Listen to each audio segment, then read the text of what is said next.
It's been a while since I've broadcasted. I'm kind of trying to figure out what I wanted to do next. I have gotten to that point, and I would like to show you guys what I did. So, with that, enjoy the video. As you can see, this is kind of a brief overview of my base. So, back up so you can kind of get the whole gist of it. This greenhouse area down in front of me, I actually just added that today, courtesy of GG Fizz. I learned how to maximize a stone cliff platform. So, that being said, I'll kind of take you guys through what I got. I'll drop in right here. The way I'm flying is all the tech stuff, so there's no mods in this, there's no cheats, no nothing. But here we are. So I just did this. I kind of took GG Fizz's building tips and made this as well as I could. I think it looks pretty sweet. You know, as you can tell, I'm kind of in a waterfall here. Yeah, so inside, you know, we got this side's kind of empty. I got some vessels with some preserving salt in them. As you can tell, I got quite a few. Comes in very handy when you say you kill a sheep or something and you need to keep the meat good. You know, have some of this in your inventory, in the meat or in the animal's inventory. It'll stay even longer than it normally would. So, I'm not sure if I had any of the tech stuff last time, so I'll just run through everything I have. I got some cryo fridges here. I got one down there and one up there. I got a tech replicator, which obviously makes anything and everything you can want. The only thing it does not take the place of is a chemistry bench. So I have that over here. The little blue dots floating around for the newer players, that is the tech generator up there. That powers everything. Not just tech equipment, but it powers everything. As you can see in here, I got my greenhouse. I got one of each of the crops planted, and I got a bunch of narco berries planted so I can make narcotics. And also, I'm not sure who did a video on this, but stack my vaults to conserve space. All you got to do this is you place your vault down, then you put a ceiling above it, and then you place a vault on the ceiling, and then destroy the ceiling, and the vault will fall down onto the other vault. Try and leave a little bit of an overhang though, because if you don't, instead of access inventory, all it will say is set pin code. It will not let you access it. So, over here I got a tech trough, couple of bookcases. Tech troughs are really nice because they're actually refrigerated. I haven't added meat to this for quite a while actually, and as you can see, it still has 13 hours of spoil time. So, and keep in mind, people, that this is a private Nitrado server, so it is not the same as official server settings. So keep that in mind when you're watching the video if you're trying to take ideas, which I don't care. Up here we have some gachas. I have 6 of them to be exact. Now gachas are a very picky animal. I mean, really they only serve one purpose. I literally don't have to farm for anything.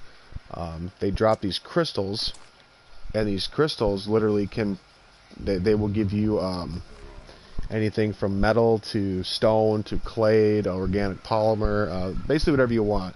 And the way to pick what you want to produce is you go into one, you go to production, and then this tells you what they produce.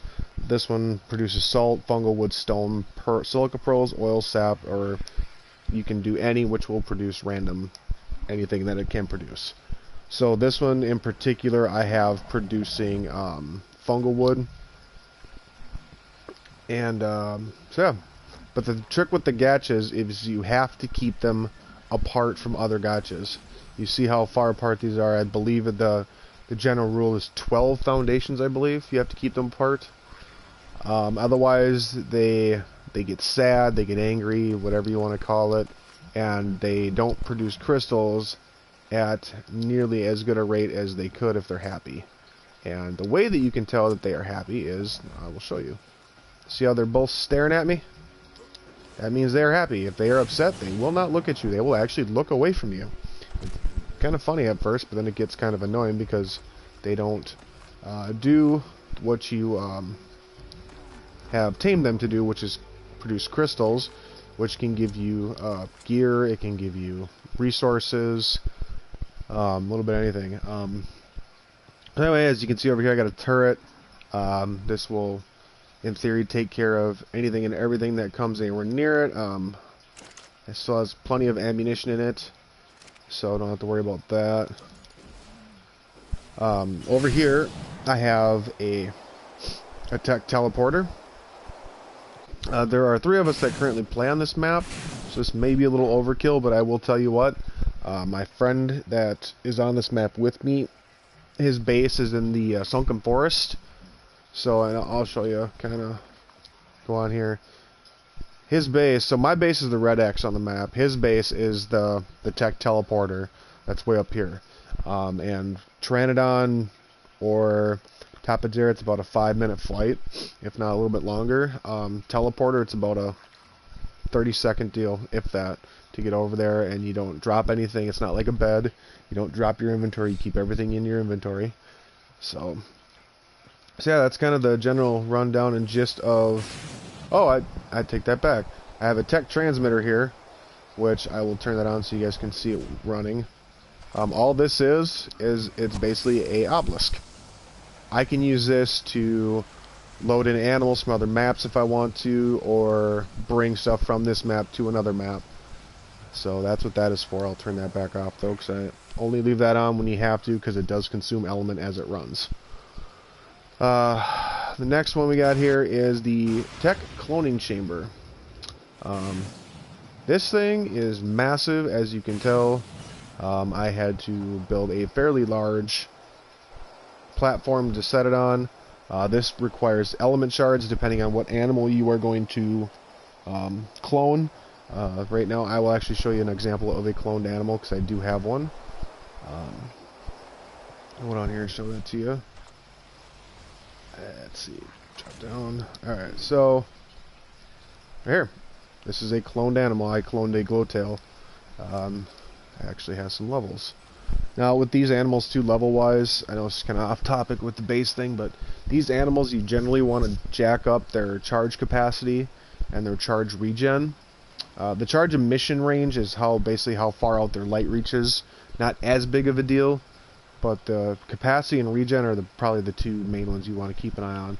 And generally I like to say the regen, put it at about 2,000, and then just keep going up with the capacity. So, but yeah, so this map has a little bit of everything. I think it's very cool. I really enjoy this map. I'm gonna keep adding to my base and just seeing what all I can do. And oh yeah, here you go. Here's a crystal this is just a primitive gotcha crystal, but you can get ascendant crystals that come out that give you extremely good gear. You can get Journeyman, Ramshackle, Mastercraft, Apprentice. You can get all of them.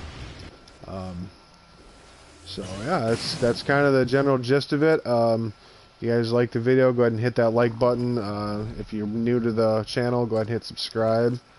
And I will continue to try and bring more and more content. I will try to broadcast a little bit more often to, show you guys some things about the map. If you're on the fence about getting it, I highly recommend you get it.